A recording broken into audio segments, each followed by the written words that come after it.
नमस्कार मित्रांनो. शेताकडे फेरफटका मारण्यासाठी आलो होतो. तर आपल्या शेजारच्या प्लॉटमध्ये फुलगळ झाले. तर मित्रांनो, फुलगळ का झाले हे मी त्याला समजावून सांगितलं आणि तुम्हाला पण सांगतो फुलगळ का होती सोयाबीनची. फुलगळ झाल्यामुळे एकतर आपल्या सोयाबीनला तिथे माल कमी लागतो, परिणामी उत्पादन आपल्याला कमी भेटतं. तर मित्रांनो, फुलगळ होण्याचे प्रमुख 3-4 कारणं आहेत. तर प्रमुख 3-4 कारणांमध्ये सर्वप्रथम मित्रांनो, जे काही आपण फवारणी मारणार आहोत सोयाबीनला, तर त्या सोयाबीनला फवारणी मारताना काही शेतकरी काय करतात, फवाऱ्यामध्ये नत्रयुक्त खताचा वापर करतात. लक्षात घ्या, नत्रयुक्त खताचा अतिरिक्त वापर करतात. ज्यावेळेस आपण फवारणीची दुसरी वेळ येते, तर त्यावेळेस कुठं सोयाबीन छोटं बसतं, कुठं कुठे पिवळं पडतं, तिथे लोमजागचा तिथे प्रादुर्भाव पण झाला असू शकतो आणि किंवा तिथे आपल्याला मायक्रोन्यूट्रनची कमतरता पण पाहू शकते. अशा वेळी मित्रांनो, तिथे शेतकरी नत्राचा वापर करतात, म्हणजेच युरियाचा, अमोनियम सल्फेटचा, अशा खतांचा तिथे वापर करतात. तर मित्रांनो, अशा खतांचा तिथे वापर केलं तर जे काही आपली पॉलिनेशन क्रिया होत असते, म्हणजे झाडाला फुल लागलेली असते, तर तिथे फुल लागण्याची अवस्था तिथे स्टॉप होते आणि जे काय आपल्याला नत्र भेटतं झाडाला, तर त्या नत्रामुळे जे काय होतं, पान मोठं होतं व झाडाची व्हेजिटेटिव्ह ग्रोथ वाढ होते. तर झाडाची वाढ व्हायला सुरुवात होते. त्यामुळे जे काय आपली पॉलिनेशन क्रिया तिथे स्टॉप होऊन तिथे झाडाची वाढ होते व तिथे फुलगळ होते. तसंच मित्रांनो, जे काही फुलगळ होण्यासाठी दुसरं कारण आहे. दुसरं कारण म्हणजे आता शेतामध्ये कुठे जागी जागी तुम्ही पाहू शकता गवत आले. तुम्हाला दाखवतो गवत. तुम्ही पाहू शकता कुठे कुठे गवत आले, कुरडू आलाय, केना आलाय, इचका आलाय. तर अशा परिस्थितीत काय करतात मित्रांनो, शेतकरी आपले बैल आहे, तर त्या बैलाच्या सहाय्याने पाळी मारायला निघतात. तर मित्रांनो, ही सर्वात मोठी चूक आहे तिथे पाळी मारणे.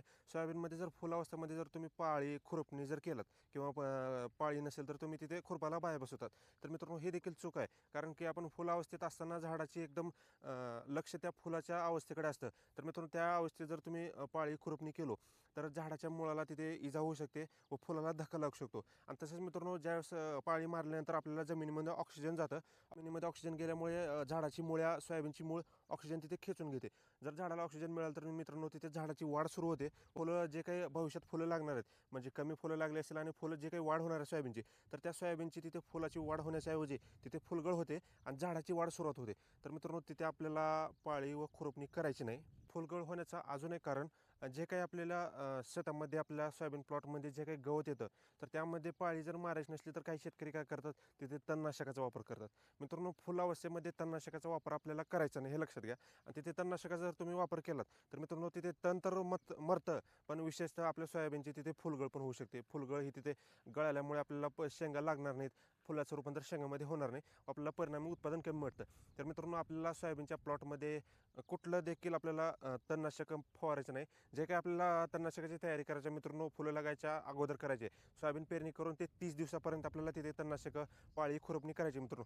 30 दिवसाच्या नंतर आपल्याला खुरपणी, पाळी, डोरणी, तणनाशक काहीच करायचं नाही मित्रांनो. कारण की 35 ते 40 दिवस ही फुल लागण्याची अवस्था आहे मित्रांनो. कुठे कुठे भागात थोडं लेट पण फुल लागू शकतं. तर अशा अवस्थेत मित्रांनो, आपल्याला ह्या चुका टाळायच्या आहेत. 30 दिवसाच्या अगोदर कुठलंही तणनाशक मारू शकता.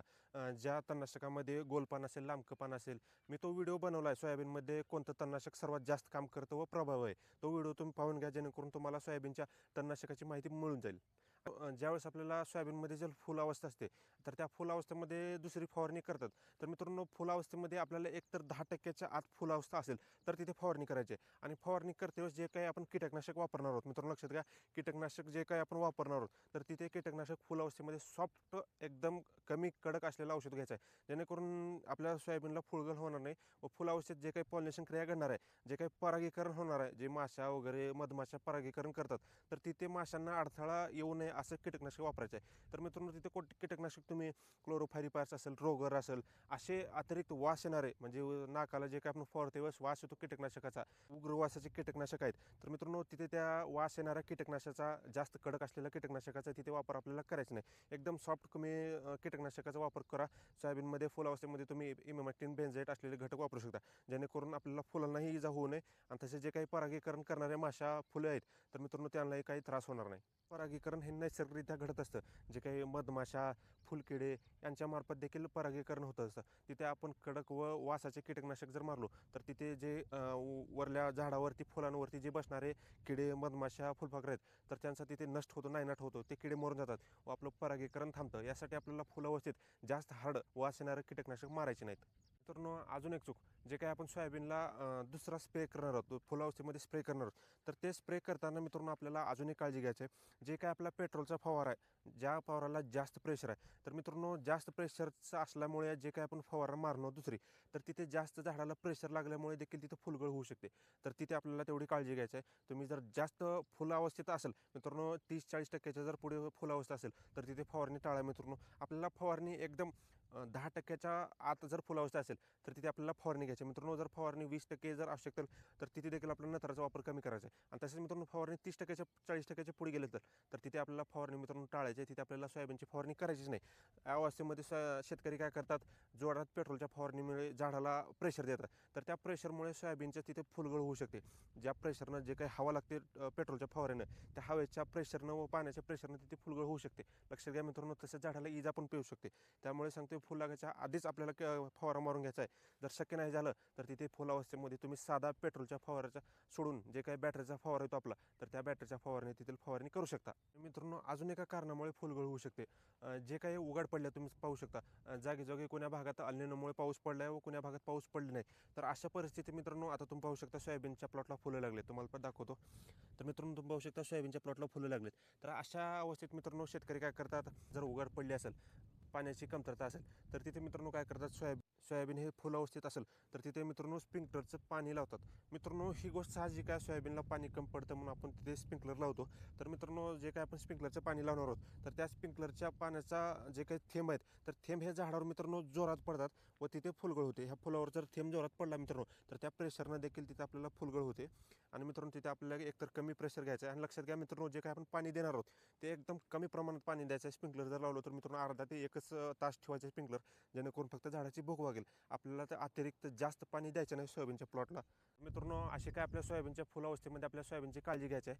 या 4-5 चुका जर टाळल्यात तर तिथे आपली फुलगळ कमी होते व परिणामी उत्पादन आपलं चांगलं मिळते. मित्रांनो अशाच सोयाबीनच्या माहितीसाठी, उडदाच्या माहितीसाठी, जे काही आपले हंगामी रब्बी पिके आहेत यांच्या माहितीसाठी मित्रांनो चॅनल सबस्क्राईब करून घ्या. जेणेकरून मी जे काही महत्त्वाचा व्हिडिओ बनवेन ते तुमच्यापर्यंत पोहोचेल. यासाठी मित्रांनो सबस्क्राईब केलंच पाहिजे, जेणेकरून जे काही आपल्या चुकीची माहिती पोहोचणार नाही. यासाठी शेतकऱ्यापर्यंत फार चुकीची माहिती पोहोचते.